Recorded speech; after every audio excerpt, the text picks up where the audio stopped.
Hey, what's up you guys? This is Joshua the Tech Leopard, here with you today to bring you a review on the Windows Phone 7 mobile operating system. I'm running it on HTC HD7. That phone is available on T-Mobile. I did a hardware review and an unboxing of it on one of my past videos, so I'll leave you the link to that right here. And I also did a accessory review for the case and some screen protectors in another past review on a video, and I'll leave that link right there. Okay, so since I got that out of the way, let's get on to the software review. So Windows Phone 7 is a fairly young operating system that came out in 2010. It's offered on multiple phones on multiple carriers, such as T-Mobile, which is my carrier, and AT&T. Various apps come on these phones, but I will show you the standard ones that are preloaded with it at purchase. I will show you the mobile browser, which is Internet Explorer, calendar, calculator, alarm, music and videos, marketplace, and maps. So if I am not going to show you any of the other apps, please go to other videos. I suggest that Snazzy iPhone Guy, because he is my favorite YouTube reviewer, and he did a comparison and a regular view of the operating system itself. So if you want to go check that out, please do. Okay, so let's start with the lock screen. The lock screen's fairly cool, I guess. It shows you a bit of these small little features that was redundant, and yeah. So there's the battery indicator, the vibrator indicator, and the Wi-Fi strength, and the signal strength for your phone. And then it also shows you like a few little notifications, like that little icon right there says that I have a voicemail, and this icon is like I have 7 messages. It also shows you the time, the day, and the date. So let's get started. The layout for this operating system, let's just start with the indicators. As you can see right now, it just shows the time. The Windows, for some reason, chose not to show people the signal strength and all that stuff, like the battery indicator and all that. So you have to like slide down or just tap the top, and it will show you your battery, if your vibrates on or off. Jeez. Wi-Fi strength and their signal strength. So you have to like slide down to get that. I will not be able to show you the phone, like the number pad, the messaging system, and the contacts list, how it's laid out, due to the privacy of other people. We're not. And I won't be able to show you the mail as well. And also the preloaded apps that come with that, but I'll do some app reviews eventually. As you can see, I have Facebook, Twitter, IGN, Engadget, and YouTube.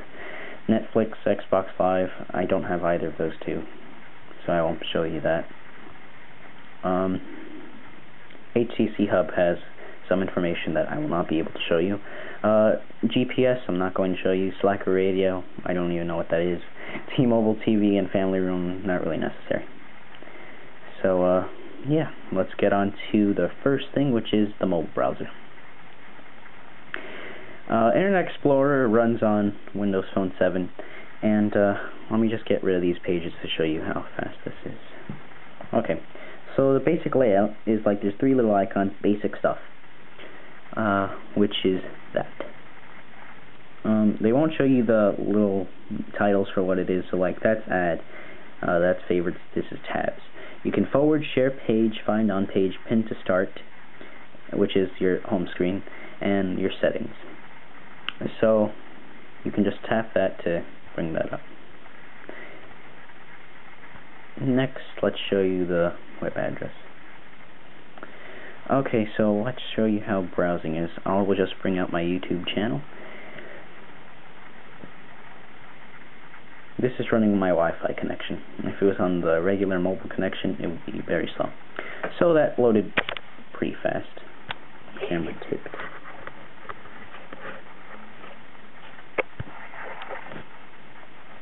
There we go.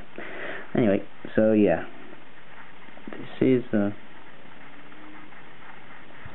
I'll put it on landscape mode for you guys to see better.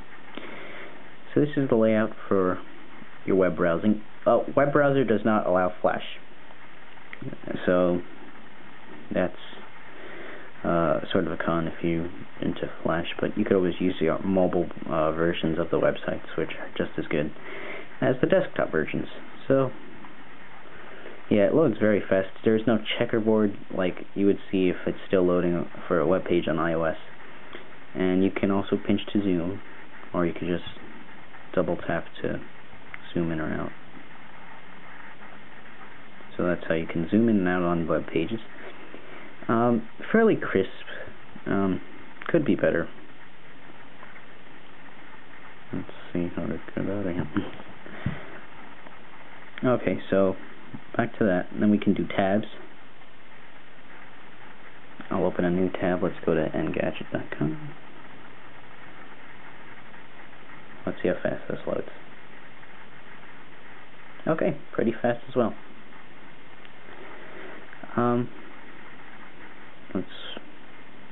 So you can just go to that. Go back. To go back on web pages, you just use the back button. I don't think you can go back forward to web pages. And while we're on web browsing, we might as well use search. So it brings up Google, which is fairly strange. I honestly thought it was going to bring up Bing. Oh well. Yeah, just brings up Google. Anyway, so let's go to Bing. You can just use the search button from your home screen. And it'll show like the basic Bing layout, like it'll show you a picture, little facts right there. What just happened? It'll show you facts. You can also just search on this with your keyboard, or you could do the voice feature, which is very accurate, as I will show you right now. So let's just search Harry Potter. Harry Potter. And as you can see, very accurate. So I'll just bring you up that sort of stuff. Local news, web, that sort of stuff. Okay, so let's get out of there. Next, I'll show you the three basic apps: calendar, calculator, and alarms. Let's start with alarms. Let's just... So you can just scroll to set your alarm. I'm not going to set one right now, because I don't need one. And let's go to calculator. Fairly similar to iOS. I think Microsoft took a little tip from them. Let me just open iOS on this. Very similar. So that's calculator. And calendar. You can go to day and agenda, or you could just do a regular calendar view, like by month. And that's your three basic apps. Next, music and videos. This is honestly my favorite part of the Windows Phone 7 operating system. It may be similar to Zune. I'm not really sure because I've never used the Zune, so we'll take it as you will. Let's open music. You can same sort of scroll thing that you do to find anything on this phone. So like, let me just go back to the home screen for a second. Everything's scrolling up and down, and then you can like, that's like basically the only swipe left and right feature on this thing. I think that the scrolling thing should have been done differently because it just takes a bit too long. Maybe they should have done like a grid sort of thing, like iOS, but this scrolling thing just gets a bit annoying, especially if you have a lot of apps. Then like it's just gonna be terrible. Anyway, so we ran music and videos. So your library is sorted out, organized the same way as that scrolling. So let me just show you what it does. Well, there's artists, there's albums, there's songs, there's playlists, there's genres, and back to the artists. So let me just show you what, let me just lower the volume. Cool. Okay, so let's just choose this song. And that's how your music player is laid out. There's your regular controls: fast forward, rewind, forward, rewind, pause and play. And then if you want to like favorite the song or shuffle or put on repeat, you just tap your album artwork. Next to the great thing about the music player is like, if you, let's say you choose an artist. I'll choose Green Day for this. It'll bring you their albums, their songs, and their biography, which is really cool. And it's pretty lengthy. What's also great about this is that it'll bring up a picture of the artist. So like, there's the 3 members of Green Day, and that's not just for one specific artist, that's for most artists. So let's bring up Nirvana, and it'll also bring up their artwork, like pictures of the band members. There's also their albums, their songs, and even their biography. And what's also awesome, if you're a big Beatles fan, they also come up with the Beatles artwork, which is beautiful. And it also brings up their pretty lengthy biography, which is a novel on Zune. I'm still scrolling. So that's that. Next, that's basically music and videos for you. I don't have any videos on this, so I can't show you that. Marketplace. Marketplace is basically where you can buy your apps, your games, and your music, and your HTC apps, which I don't really know what's the difference between them, but apparently there is a difference. It'll bring up like a background. I don't even know why Glee is on this, but no, I guess there's a new album on. So let's start with apps, regular apps.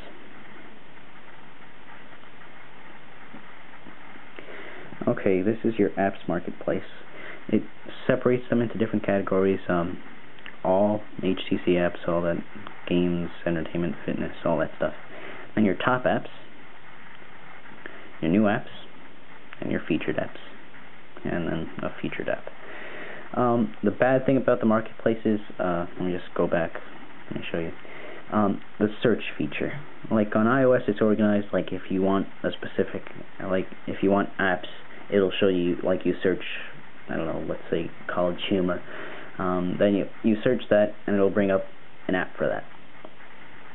On this, the marketplace search, I'll just type in like Twitter, and let's search that,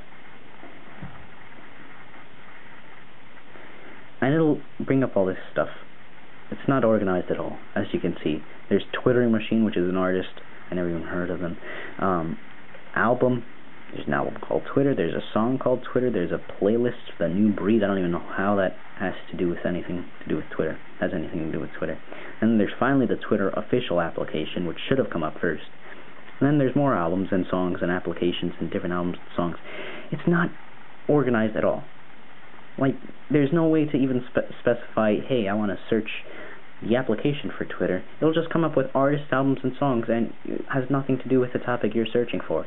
This search engine is not organized at all. It's just retarded, which is basically, there's no way to describe it. It's just stupid. Anyway, so that's the search engine. They have to fix that up. That's one major con about the marketplace. Next is the games, which it'll sort out your Xbox Live games, because you can play Xbox Live compatible games, like, so you can earn your stuff on this. You can play them on your phone, and it'll be updated and it'll link with your profile on your regular Xbox. So there's Xbox Live games, there's top games, new games, if it'll load, new games, free games, and categories.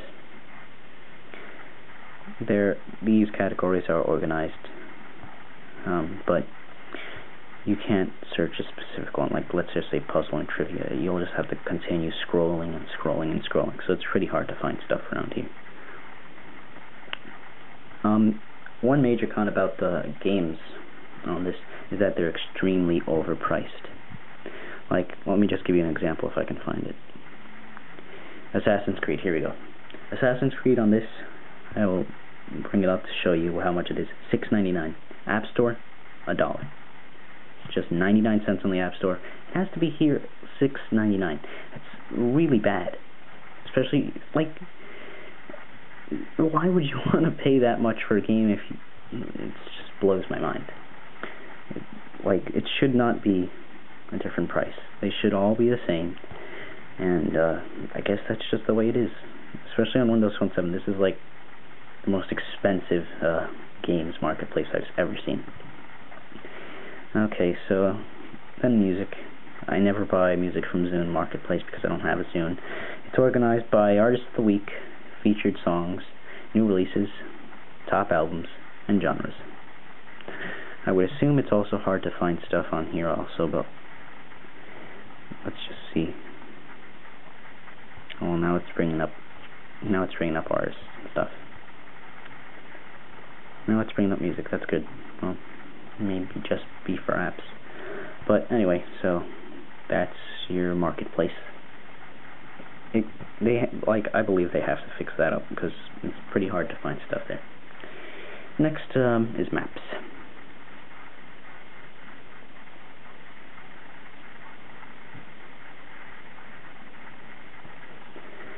New. Maps is powered by Bing. It's not by Google Maps, so sorry to disappoint you. You can zoom in and zoom out. It's basically like any other maps application, though. I don't even know why it's a square map of the world. I've never seen that on a... Okay, wow. Never seen that ever on any mobile operating system. Yeah, so it's a square map. You just zoom in and zoom out. Basically it. That's cool. Anyway, so on maps you can search a place, you can get directions to places, you can find yourself, and you can turn aerial view on or off. Let me just show you what that's like. Just like any other school map. And there's also settings that show traffic. So that's basically all I have to show you here. Yeah, I think that's it. Cool. Okay. So yeah, those are the basic apps. Well, those are the basic apps for Windows Phone 7 operating system. Those come preloaded with every Windows phone. You don't have to buy them or anything. So I guess that's pretty cool for you. So yeah, it's laid out as tiles, and it's just scrolling up and down, which is decent. It could be fixed up. I just wanted to get out of that. Anyway, so yeah, the operating system works on 3 main buttons, and the rest of them are touch screen related. The 3 buttons down here is touch sensitive. You only have back to home. This is your home screen button, and then your Bing button or search button. Depends which app you're using, and they'll use it differently. So like if you're on your home screen, that search button will bring it to Bing. Then there is your home screen button, and there's your back button. There is no forward on this, other than that little one. Anyway, so that's your Windows Phone 7 operating system. hope you enjoyed this review. I hope you found it actually helpful to decide which phone you want. I honestly thought that this, I bought this phone for just this operating system, honestly. So I just love the little transitions that they put on this. Like, let's say I'll go to Internet Explorer and I'll like do that layout thing. And if I want to go to music is by far my favorite application on this. It's just amazing. I love it more than the iOS's music player. And those transitions are pretty cool too. Anyway, so yeah, I hope you enjoyed this review. Hope you found it helpful. Have any questions, just leave those comments down below, and I'll try to answer them as quickly as possible and to the best of my ability. Till then, I will see you in the next video. This is Josh of the Tech Leopard. Please subscribe, rate, and comment, and thank you for watching. See you in the next video, guys.